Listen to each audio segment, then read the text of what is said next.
চক্ষু বন্ধ করো, মোরাকা করো। যখন তোমাকে নিয়ে কবরের ভিতরে রাখবে,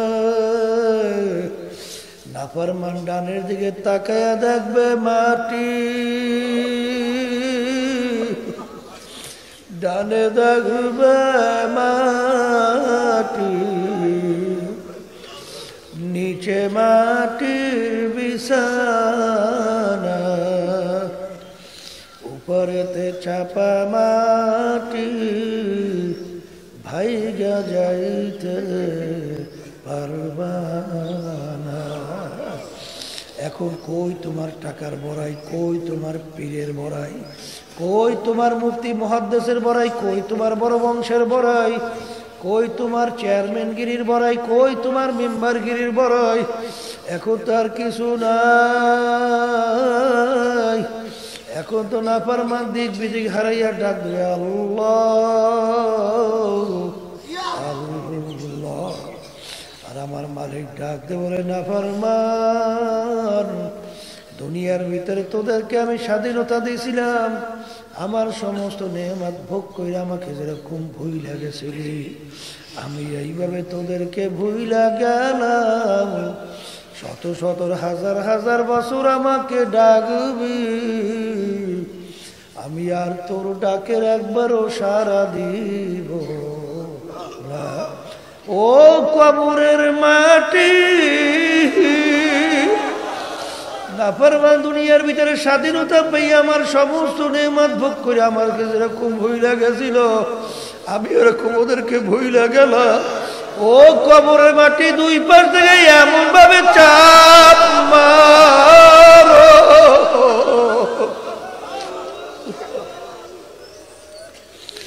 এক পাগরে হাড্ডি নিয়ে অন্য পাগরের মধ্যে মিশাইয়া দাও। আমার কাছে কোনো খাতির হবে না। যে আল্লাহর বান্দা বান্দি আমার মাওলার জিকির করতে করতে করতে করতে যখন দুনিয়া থেকে বিদায় নিয়ে কবরে যাবে, মুনকার নাকির আইসা বলবে, মান রব্বুকা, তোমার রবকে? তখন জাকিরিন ডাক দেব, ফেরেশতারা, হাঁটতে চলতে খাইতে লইতে শুইতে আমার মাওলা ছাড়া কাউকে চিনি না। এখন তুমি আবার কি প্রশ্ন করো আমার রবকে? আমার রব রব্বি আল্লাহ, আমার রব একমাত্র আমার মাওলা। হাজার ফেরেশতারা প্রশ্ন জিজ্ঞাসা করবে, বান্দা ঠিক মতো বান্দি ঠিক মতো উত্তর দেবে। আল্লাহ রাব্বুল আলামিন ডাক দেব, ফেরেশতারা, বান্দার প্রশ্নের উত্তর ঠিক হয়ে গেছে, এই বান্দার কবর আর এই কবর থাকবে না। আল্লাহ বেহেশতের বিছানা বিছাইয়া দাও, আরে বান্দা বান্দিকে বেহেশতের পোশাক পরাইয়া দাও, আর কোনো চিন্তা নাই নাই নাই। এ দুনিয়াদার পাগল আমার বাবারা, মস্তে আশিক মস্তে মাশুক, বাদশাহ মালমাস, ধীরে মস্তে জিরে মস্তে, শাইখে দার আসরারে মাস। দুনিয়ার ভিতরে যত মানুষ বিচারণ করে সব কিন্তু পাগলের দল। কেউ বা টাকা পয়সা বেশি বেশি কামাই করার জন্য পাগল, কেউ বা পীরগিরি মুফতিগিরি মুহাদ্দিসগিরি অর্থাৎ নাম কামাই করার জন্য, পদে যাওয়ার জন্য পাগল, কেউ বা মেম্বার চেয়ারম্যান এমপি মিনিস্টার হওয়ার জন্য পাগল, কেউ বা সুন্দর বাড়ি গাড়ি করার জন্য পাগল, কেউ বা সভাপতি সেক্রেটারি হওয়ার জন্য পাগল, কেউ বা সুন্দরী মেয়ে বিবাহ করার জন্য পাগল। আর একদল মানুষ দুনিয়ায় বিচারণ করে, তারাও কিন্তু একদল পাগল, তারা হইল আমার মাওলার পাগল। এই দুনিয়াদার পাগল আমার বাবারা, মাঝে মধ্যে একটু নিরিবিলি চক্ষু বন্ধ করো, কোন দুনিয়ার পেছনে পাগল হইছ। যেদিন তোমার ভিতর থেকে রুহুটা চইলা যাবে, আরে রুহু তাংসে উরগাই, मुर्दा की हालत এখন দুনিয়ার অবস্থান তাকাইয়া দেখো, তোমাকে সাদা 3টা কাপড় দিয়া পেঁয়াজ দিয়া ফেলাইয়া রাখবে, মাথার ভিতরে মাজার ভিতরে পায়ের ভিতরে বান্ধিয়া প্যাকেট কইরা সোজা কইরা ফেলাইয়া রাখবে। আরে সন্তানটা এসে তোমার লাশের কাছে কাঁদবে, আব্বা আব্বা আব্বা কইয়া চিল্লা। সন্তানটা বারবার বাপের গায়ের ভিতরে গড়াগড়ি করে, কিন্তু বাপ তো আর টাকে সারা দেয়। স্ত্রীর কাছে বসে কাঁদবার বলে, স্বামী ওঠো ওঠো। ওই স্বামী তো আর ওঠে না, আর কোনদিন আর ডাকের সারা দেবে না। এই তো দুনিয়ার অবস্থা রে বাজান। এই জন্য আমার বাজানদেরকে বলো, যাদের ভিতরে আমার মাওলার জিকির আছে তাদের নামাজের দিকে তাকাইয়া দেখো।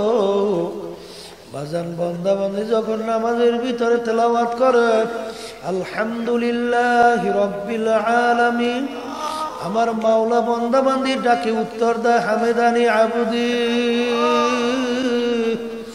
বান্দা বান্দি তুমি বড় আমার প্রশংসা করলা। বাজান কথোপকথন বান্দা বান্দির সঙ্গে চলতে থাকে।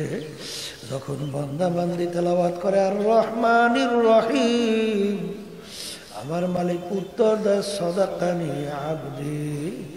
বান্দা বান্দি তুমি সত্যই বলছো, আসলেই তো আমি রহমানুর রহিম। আলী রাদিয়াল্লাহু তাআলা আনহু বলছিলেন, আমি যখন নামাজের ভিতরে তেলাওয়াত করি, আমি যখন বলি আলহামদুলিল্লাহি রাব্বিল আলামিন, এইটা বলে আমি চুপ কইরা থাকি। যখন আমার মালিকের পক্ষ থেকে উত্তর আসে তখন আমি আবার সামনের দিকে যাই, আমি আবার সামনের দিকে যাই। আবার যখন বলি আর রহমানির রহিম, আমার মালিক যখন আবার উত্তর দেয় তখন আবার আমি সামনের দিকে যাই। মালিক ইয়াউমিদ্দিন বইলে আমি আবার চুপ কইরা থাকি। আবার যখন মালিকের পক্ষ থেকে উত্তর আসে আবার সামনে যাই। নামাজের ভিতরে বান্দা বান্দির কথোপকথন চলতে থাকে। একদিন তাহাজ্জুদের নামাজে আলী রাদিয়াল্লাহু তাআলা আনহু দাঁড় হয়ে আছে। আল্লাহ রাসূল সাল্লাল্লাহু আলাইহি ওয়াসাল্লাম তিনিও তাহাজ্জুদের নামাজ পড়ার জন্য মসজিদের ভিতরে ঢুকলো। ঢুকে দেখে আলী রাদিয়াল্লাহু তাআলা নামাজে দাঁড় হয়ে আছে। আল্লাহর হাবিব পিছনে নিয়ত বাইন্দা নামাজে দাঁড় হয়ে গেল। সময়ের পর সময় যায়, আলী রাদিয়াল্লাহু তাআলা রুকুতেও যায় না, সিজদায়ও যায় না। বাজার আল্লাহর হাবিব পিছনে নিয়ত বাইন্দা দাঁড় হয়ে আছে। বহু সময় যাওয়ার পরে বাম দিকে ডান দিকে বাম দিকে সালাম ফিরাইল। পিছনে তাকাইয়া দেখে সরদারে দোজাহান আল্লাহর রাসূল পিছনে বসা। দেখার পরে তার শরীরের ভিতরে ভয়তে কম্পন শুরু হয়ে গেল। আল্লাহর হাবিব ধমক সুরে বলে, আলী ও আলী, এরকম নামাজ তোমাকে কে শিক্ষা দিল রে আলী? নামাজের ভিতরে দাঁড় হইয়া তো আসুই, রুকুতেও যাও না, সিজদায়ও যাও না, এরকম নামাজ তোমাকে কে শিক্ষা দিল? বাজান আলী রাদিয়াল্লাহু ভয়তে অস্থির। এমন সময় জিবরাইল আলাইহিস সালাতু ওয়াস সালাম এসে উপস্থিত হয়ে গেল। জিবরাইল আলাইহিস সালাতু ওয়াস সালাম এসে বলে, ইয়া রাসূলুল্লাহ, ইয়া হাবিবাল্লাহ, এই ছেলেটাকে আমার মাওলা রাগ করতে মানা করছে, এই ছেলেটাকে আমার মাওলা ধমক দিতে নিষেধ করছে। আলীর কোনো দোষ নাই, আমার মাওলা নিজে নামাজের ভিতরে আলীকে ধইরা রাখছে। আসসালাতু মিরাজুল মুমিনিন। বাজার নামাজ হলো বান্দা বান্দি আল্লাহর ভিতরে দেখা সাক্ষাৎ কথোপকথনের মাধ্যম। যাদের ভিতরে আমার মাওলার জিকির নাই, ওদের নামাজের ভিতরে খুশু খুজু হুজুরিও কলব পাওয়া যায় না। এই জোরে বলেন বাজান, কথা ঠিক না বেঠিক? যাদের ভিতরে আমার মাওলার জিকির আছে বাজান, তাদের ভিতরে ইহসানও পয়দা হইয়া যায়। আর ইহসান যদি ভিতরে পয়দা না হয়, তোমার ইবাদত হবে না। বাজান, ইহসান কাকে বলে? যখন বান্দাবান্দি ইবাদতে দাঁড় হইয়া থাকে, বান্দাবান্দি যে কোনো কাজের ভিতরে লিপ্ত হয়, তখন তার খেয়াল আসে কেউ তো কেমন জানি আমি আমার মাওলাকে দেখতে আসি। আর ওই অবস্থা যদি ভিতরে তৈরি না হয়, অন্তত এতটুকু খেয়াল করো, যদিও নাকি আমার মাওলাকে আমি দেখি না, আমার মাওলা তো আর অন্ধ না, আমার মাওলা তো আমাকে দেখে। বাজান আব্বাজান রহমাতুল্লাহ আলাইহি এই হাদিসের একটা উদাহরণ দিয়ে এইভাবে বলতেন, বাজান চক্ষুওয়ালা আসামি যখন জজের সামনে দাঁড় হয়, জড় সহকারে আদব সহকারে দাঁড় হয়, যদি জিজ্ঞাসা করে আসামি তুমি এরকম আদব সহকারে কেন জজের সামনে দাঁড় হইলা, তখন আসামি উত্তর দেয়, জজ আমাকে দেখে, আমিও জজকে দেখি, এর জন্য আমি আদব সহকারে দাঁড় হয়েছি। অন্ধ আসামি যখন জজের সামনে দাঁড় হয়, তখন সেও কিন্তু আদব সহকারে জড়সড় হইয়া দাঁড় হয়। যদি জিজ্ঞাসা করে অন্ধ তুমি তো আর জজকে দেখো না, তুমি এরকম জড়সড় আদব সহকারে কেন দাঁড় হইলা, তখন অন্ধ উত্তর দেয়, যদিও নাকি আমার জজকে দেখি না, আমার জজ তো আর অন্ধ না,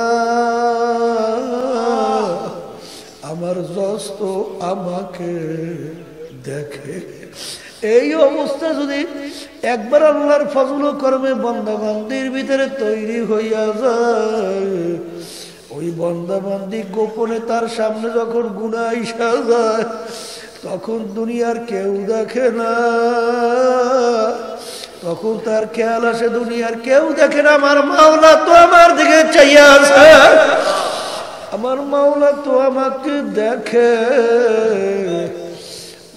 তখন ওই বান্দাবান্দি আমার মাওলার ভয়, জাহান্নামের ভয়, যখন বান্দাবান্দি গুনার থেকে ফিরে আসে, আজান ওই বান্দাবান্দির ব্যাপারে আমার মাওলা ঘোষণা করছেন, ওয়ানাহান নাফসা আনিল হাওয়া ফা ইন্নাল জান্নাতা হিয়াল মাওয়া।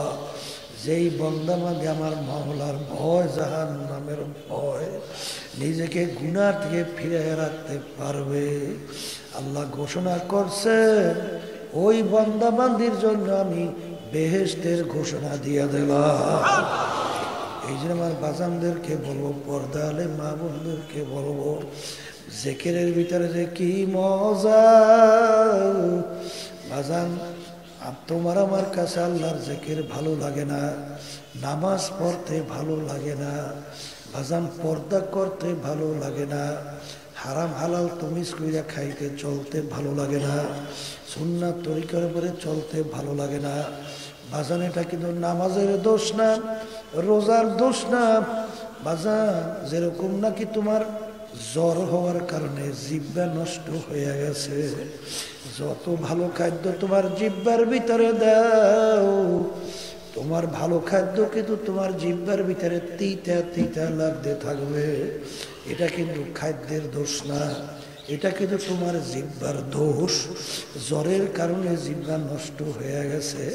কোনো কপাল পোড়া যদি খাদ্য ভালো না কইয়া ফালাইয়া দেয়, কিন্তু বাজান তুমি ধ্বংস হইয়া যাবা।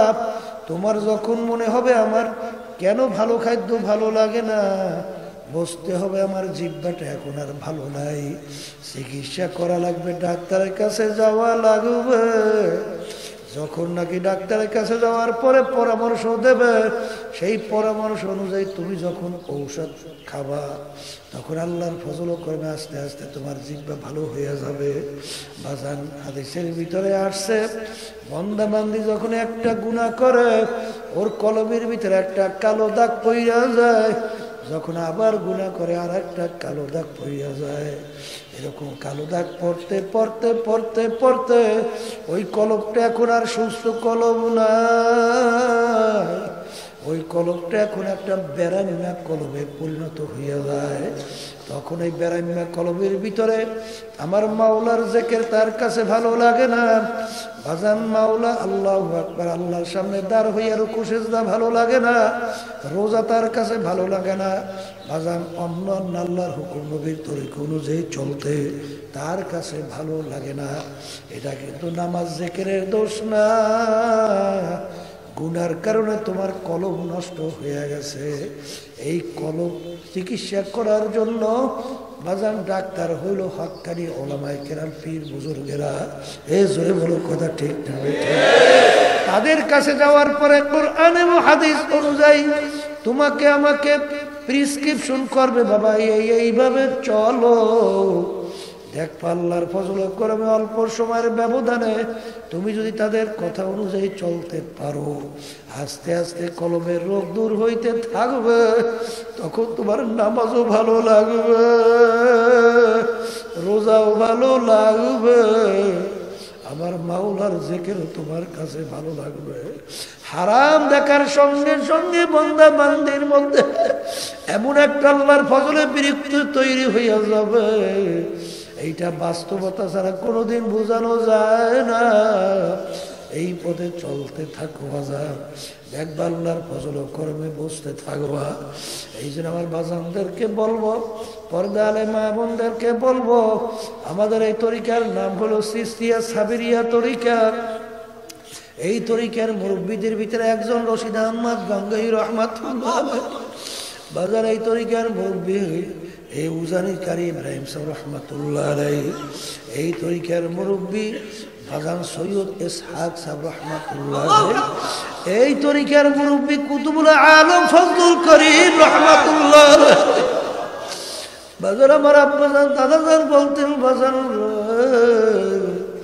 গল্প কাহিনী বইলে কোনো লাভ নাই, কারণ বাজার কলবকে পরিষ্কার করে কবরে যাওয়া লাগবে। আল্লাহর হুকুম নবীর তরিকা অনুযায়ী চইলে কবরে যাওয়া লাগবে।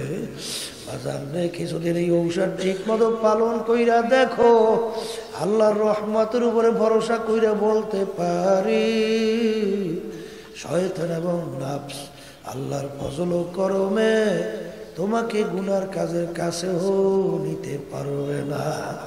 বাজার হাজার হাজার লক্ষ লক্ষ এরকম বাংলাদেশের ভিতরে প্রমাণ আছে না নাই, যাদের আগে নামাজ ভালো লাগতো না, এখন আল্লাহর ফজল ও করমে হুশ থাকতে নামাজ ছাড়তে পারে না। এই জোরে বলো আছে না নাই? আগে তাদের চোখের ভিতরে পানি আসতো না, এখন আল্লাহর ফজল ও করমে জোর করিয়া ঠেকাইয়াও চোখে পানি রাখতে পারে না। তখন তার মনে পড়িয়া যায়, আমি যেই গুনাহগার, আমি যেই গুনাহ করছি, যদি আমার মাওলা মাফ না করে,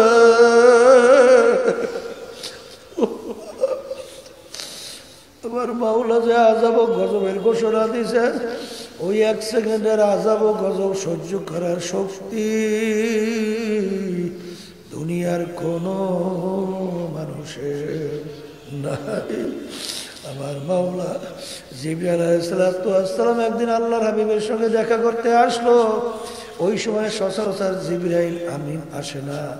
আল্লাহর হাবিব বলেন, ভাই জিবরাইল আপনি এই সময় কেন আসলেন? এমন সময় তো সচরাচর আপনি আসেন না। জিবরাইল আলাইহিস সালাম বললেন, ইয়া রাসূলুল্লাহ, ইয়া হাবিবাল্লাহ, আমার মাওলা আমাকে বেহেশত দেখাইছেন, জাহান্নাম দেখাইছেন।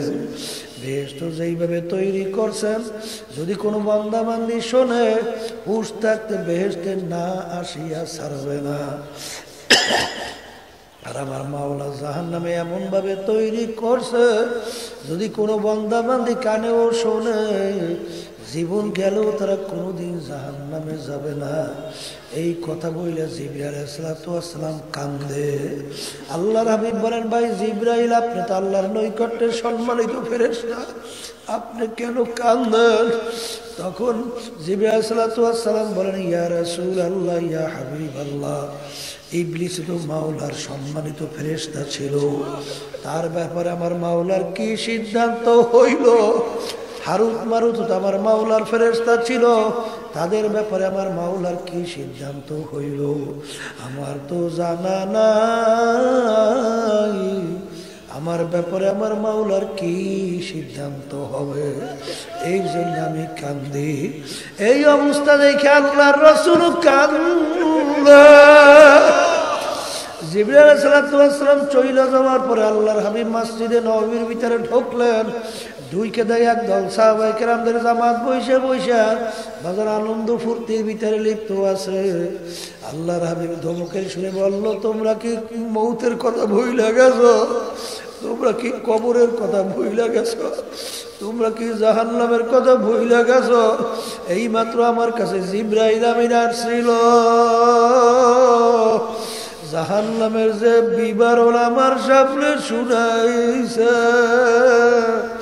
ওই এক সেকেন্ড আযাব সহ্য করার শক্তি দুনিয়ার কোনো মানুষের নাই। আমি রাসূল যা দেখি, আমি রাসূল যা জানি, তোমরা যদি দেখতা কোনো মানুষ দুনিয়ার ভিতরে সংসার আদি ব্যবসা বাণিজ্য দুনিয়ার ভিতরে মাতুক বাড়ি সরদারি কেউ করতে পারত না। সব দুনিয়াদার সাইরা জঙ্গলের ভিতরে পালাইয়া যাইতো। এ দুনিয়াদার পাগল আমার বাবারা, পর্দা আলে মা বোনেরা, বাজানদেরকে বলবো দলাদলি বুঝি না, বুঝি না। চোখে পানি নিয়া কলম নরম কইরা মাওলার হুকুম মাইনা বাজান নবীর তরিকা অনুযায়ী চইলা তারপর দুনিয়া থেকে বিদায় নিয়ে কবরে যাওয়া লাগবে। দুনিয়াদার ধনী আমার বাবারা, বড় লোক আমার বাবারা, আরে হারামকে হারাম বলো না, ঘুষকে ঘুষ বলো না, সুদকে সুদ বলো না, পরের মাল ঠকাইয়া নিজের সম্পদ বাড়াতে চিন্তাও করো না। আরে ব্যবসার ভিতরে ধোকাবাজি কইরা সম্পদ বাড়াতে চিন্তাও করো না। সরকারি দলের সঙ্গে জড়াইয়া টেন্ডারবাজি, সাদাবাজি, সরকারি মাল লুটপাট কইরা সম্পদ গুছাইতে মোটে চিন্তাই করো না। কিন্তু একটু চক্ষু বন্ধ করিয়া মনকে প্রশ্ন করো, ওরে মন রে, যেদিন তোমাকে 3টা কাপড় দিয়া প্যাঁচ দিয়া ফালাইয়া রাখবে, কই এত টাকা রাখবা কোথায়? কাপড়ে যে পকেট নাই। ও মুসাফির বান্দ গাঠুরি, বহুদূরা ঠিকানা, আজ ভি জানা কাল ভি জানা, কবর আখের ঠিকানা। এই জন্য আমার বাজানদেরকে বলবো, চরমনায় নমুনায় মাহফিল, আজকে শেষ দিন, শেষ বৈঠক, আবার মাহফিল আসবে, আমরা বসবো। বহুদূরের কথা বাজান, যখন আমার মাওলা মাহফিলে নিয়ে আসছে, আমার বাজানদেরকে বলবো, পর্দা আলে মা বোনদেরকে বলবো, বাজান খালেস তাওবা করো, আমার মালিক বড় দয়ার মাওলা, যদি তাওবার মতো তওবা করতে পারো, আমার মালিক শুধু মাফ করবেন তাই না, তোমার আমার গুনাহকে আমার মাওলার নেকের দ্বারা পরিবর্তন কইরা দেবে। এখন বাজান একটা আমার মাওলাকে ডাকো, অল্প সময়ের জন্য খেয়াল কইরা, একটু চক্ষু বন্ধ কইরা আসুন গাইথা, বাম পাশে পায়ের নিচে খোলের মধ্যে পাও আটকাইয়া, এরপর খেয়াল সহকারে একটু আমার মাওলাকে ডাকো। যখন জিকির করবা লা ইলাহা ইল্লাল্লাহ, দিলে দিলে মানা খেয়াল করবা আল্লাহ বাদ কেহ মাবুদ নাই। যখন জিকির করবা ইল্লাল্লাহ, কলবের উপরে ঘুম ঘুম করে ধাক্কা দেবা, খেয়াল করবা আমার কলবে আল্লাহই আছে। যখন জিকির করবা আল্লাহ আল্লাহ আল্লাহ, খেয়াল করবা আমার মাওলা নাক এবং কবরের মাঝখানে ঠেলা জায়গা, খেয়াল চাপাবার জন্য আমার মাওলা বলতেছেন, বান্দা আমাকে বুলাউকা। এই খেয়ালে একটু অল্প সময়ের জন্য আমার মাওলাকে ডাকো, লা ইলাহা ইল্লাল্লাহ, লা ইলাহা ইল্লাল্লাহ। মাফ করে দেন গো মাওলা, মাফ করিয়া আপনি যদি মাফ না করে বান্দা বান্দি রাত গেল ঘুমে ঘুমে, দিন গেল খাইতে লইতে, কবরে হাসরের মিজানের কামাই তো বুঝি কিছু করতে পারে না। হে আল্লাহ, আপনি আমাদের কলবের ভিতরে আপনার মারিফাতের নূরের বাতি জ্বালাইয়া দেন আল্লাহ।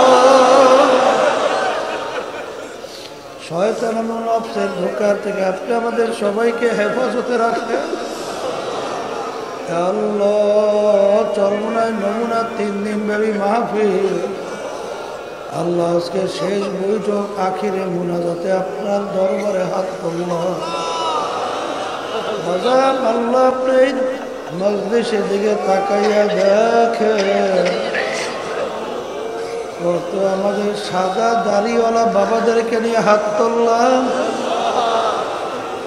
কত নাবালিগ তলেবে ইলমদেরকে নিয়ে হাত তুললাম, কত জাকিরিন শাকিরিন আপনার বান্দাদেরকে নিয়ে হাত তুললাম, পর্দালে কত আমার মা বোনদেরকে নিয়ে হাত তুললাম আল্লাহ। এর ভিতরে যার হাত আপনার কাছে পছন্দ, ওই হাতের বরকতে আপনি আমাদের জীবনের গুনাহ খাতাগুলো মাফ করে দেন আল্লাহ। আমরা তো হাত তুললাম, জানি না উপস্থিত কার আম্মা, কার আব্বা, কার দাদা দাদু, নানা নানু, আত্মীয় স্বজন ওই অন্ধকার কবরে শুয়ে আমাদের দিকে চাইয়ে রয়েছে। আমরা দোয়া করলাম, দয়া মায়া করে আপনি তাদের কবরকে বেহেশতের বাগান বানাইয়া দেন